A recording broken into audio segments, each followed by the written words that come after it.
Stories aren't just fun, they are powerful for language learning. We're My Bilingual Life, and we're here to help. If this is your first time watching, check out the video linked above to see how you can learn with stories. Are you ready? What are we waiting for? Let's get started. The night air sometimes carries sounds, not normal sounds. These are sounds of sorrow. They drift from places near water, rivers, lakes, even small streams. People say it is a woman crying, a woman looking for something she lost. This story is very old. It comes from Mexico and other parts of Latin America. Grandparents tell it to their grandchildren. They tell it so the children will be careful. They tell it so the children will remember. The legend speaks of La Llorona. This name means the weeping woman. Her story is a sad one. It is also a scary one. She is said to wander in the darkness, always near the water's edge. Her voice is a mournful wail, a sound that chills you to your bones. Some say she wears a long white dress. It flows around her like mist. Her face is often hidden by shadows or by her long dark hair. Why does she cry? Why does she search? The stories say she is looking for her children she can never find. Her grief is endless. It turned her into a restless spirit, doomed to walk the earth forever. People who live near rivers know her tale. They listen for her cries on windy nights.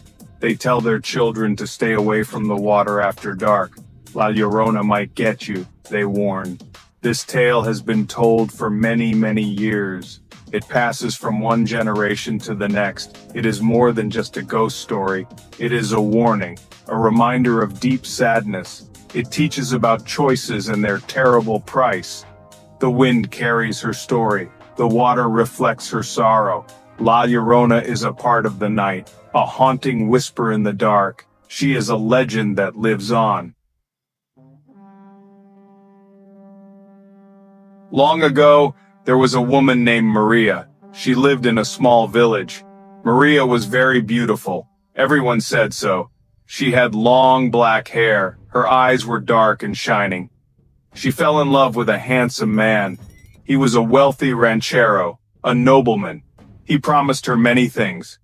He promised her a happy life. They got married. For a time, they were happy. Maria loved him very much. Maria and her husband had 2 children. 2 beautiful children. She loved them more than anything. She would sing to them. She would play with them by the river. Their laughter filled her days. But her husband began to change. He started to stay away from home. He spent time with other women. He seemed to forget about Maria. He even stopped paying attention to his own children. Maria's heart grew heavy with sadness. One day, her husband left for good, or so it seemed. He returned later, but not for Maria. He was with another woman, a younger, richer woman. He spoke to his children, but he ignored Maria completely. He acted as if she was not there.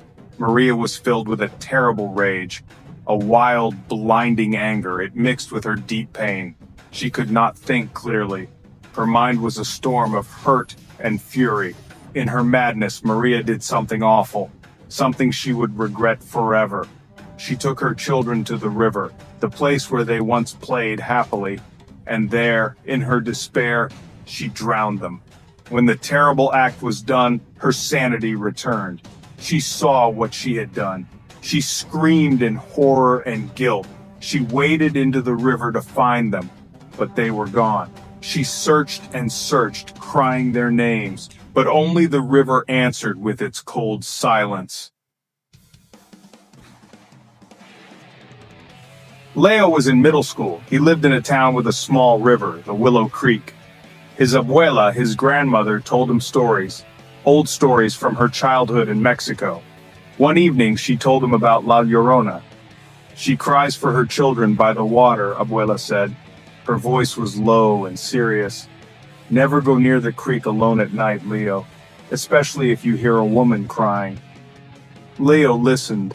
He tried to act brave, but the story made him shiver a little. A few nights later, Leo was walking home. It was late. He had stayed at his friend Miguel's house. They were working on a school project. His path took him near Willow Creek. It was a shortcut. The moon was a pale sliver. Shadows danced under the trees. He remembered Abuela's words. "Nonsense," he muttered to himself, "just an old story." But his steps quickened. The air felt colder near the water. Then he heard it. A faint sound, like someone sobbing. Far away but clear. Leo stopped. His heart began to thump. Was it the wind or an animal? The sound came again. Closer this time. It was a woman's voice. A sound of deep, heartbreaking sadness.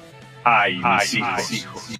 The cry seemed to float on the breeze. "My children." Leo's blood ran cold.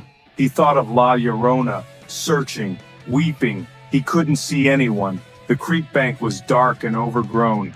Willow branches drooped like sad green hair.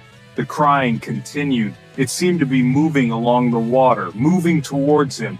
Leo didn't wait. He turned and ran. He ran faster than he ever had before. He didn't look back. He didn't stop until he reached his own front porch. He burst through the door, breathless. His abuela looked up, concerned. He could only gasp. The creek. A woman crying. Leo sat at the kitchen table. His abuela gave him a warm drink. His heart was still racing. He told her what he heard. Abuela listened patiently. She nodded her head slowly. "Perhaps it was just the wind, mijo," she said softly. "Or perhaps La Llorona wanted to remind you she is near." She didn't say if she believed him or not, but her eyes held a knowing look. A look that said some stories are real. Leo didn't sleep well that night. The sound of crying echoed in his mind. Was it truly La Llorona, or had his imagination, fueled by Abuela's story, played tricks on him? He wasn't sure, but he knew one thing. He would not take the shortcut by Willow Creek at night anymore. The experience, real or imagined, had scared him. It made the legend feel very, very real. It was no longer just a story. It was a shiver down his spine. The next day, Leo thought more about La Llorona. He thought about Maria, her terrible sadness, her awful mistake. The story wasn't just meant to scare children. Abuela had told him that. It was a cautionary tale. It warned about letting anger and jealousy control you. It spoke of the terrible consequences of rash actions, actions born from pain. It was a story about grief that never ends, a sorrow so deep it stains the world. Leo understood why the legend was important. It was a way to remember, a way to teach. It reminded people to cherish their families, to think before they act, and to respect the mysteries of the night. La Llorona's cry was a warning, a sad, wailing warning that echoed through generations.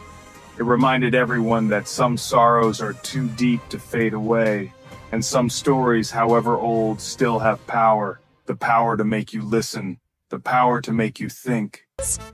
If you enjoyed this lesson, be sure to like and subscribe for more learning videos. See you soon!